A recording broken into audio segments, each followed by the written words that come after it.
Welcome to The Explainer. Today we're diving into the incredible story of a steel giant that survived World War II, massive storms, and all sorts of chaos, only to face its most dangerous enemy yet. A threat that is, frankly, unbelievable. Yeah, it sounds like a weird riddle, right? But believe it or not, this is the bizarre reality for Kolkata's legendary Howrah Bridge.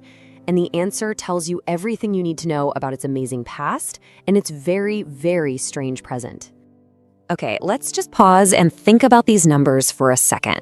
We're talking about a massive structure held together with absolutely zero nuts or bolts, balanced on just two pillars, and yet it carries 500,000 people and 100,000 cars every single day.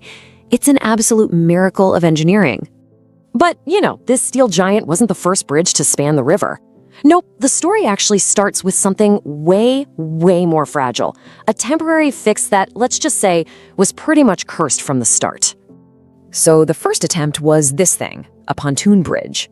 It's basically a floating road. And, the idea was pretty clever. It could rise and fall with the river's tides, and it could even open up in the middle to let big ships sail through. It seemed like a solid plan, but the river itself had other ideas.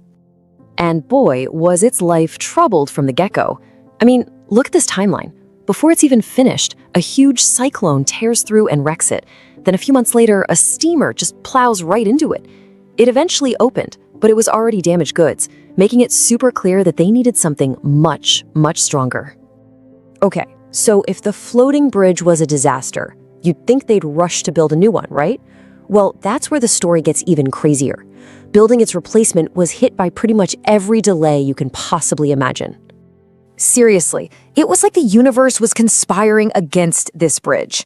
For almost 40 years, every time they tried to get started, bam, something got in the way. Political protests, the capital city moving, a world war, and then rising tensions right before another world war. It was just one setback after another.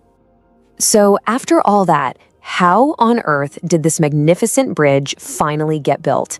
Well, as the world was literally on the brink of another global war, an incredible team came together to finally make it happen. It really took a dream team to pull this off. You had British firms handling the big picture design and construction.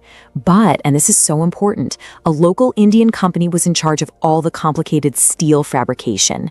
And another Indian company was about to become the hero of the whole story. Now get a load of this number. 26,500 tons of steel. That is insane. To give you an idea, that's the weight of about 4,500 adult elephants. Just an absolutely monumental amount of material. And this right here is a real turning point. When World War II kicks off, the steel shipments from Britain just stop. The whole project could have died right there, but it didn't. India's own Tata Steel stepped in and supplied almost 90% of the special steel they needed. Suddenly, this wasn't just a bridge, it was a huge statement of India's own industrial power. And of course, the price tag was just as epic. We're talking 2.5 crore rupees back in 1942. That is an absolutely mind-boggling amount of money for the time. It shows you this wasn't just a bridge, it was a major national investment. And the construction itself, wow. It was filled with some absolutely wild moments. Just listen to this.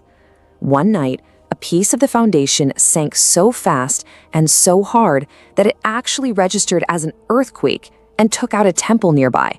Can you even imagine that? A man-made earthquake? It just shows you the insane forces and risks they were dealing with. So after all that drama, the bridge is finally standing. But its story was really just beginning, and it was born right into the heart of a global war. But here's the crazy part. There was no party, no big ceremony, no ribbon cutting. The bridge opened in total secret, in the middle of the night. Why? Because everyone was terrified of Japanese air raids. This incredible landmark had to sneak into existence. And they were right to be scared. The bridge was a huge deal for the Allied war effort, which, of course, made it a massive target. And sure enough, the bombers came. But in the darkness, they missed. And the bridge survived its very first test, a trial by fire, literally. It's funny, after the war in 1965, the bridge got a fancy official name, Rabindra Setu, to honor a famous poet. But some names just have a way of sticking around. To this day, pretty much everyone just calls it the Howrah Bridge. So it survives cyclones, ships, and bombs. You'd think it could handle anything, right? Well, today it's facing its most relentless and dangerous enemy yet. And it's something no one, and I mean no one, saw coming. This slide just says it all, doesn't it?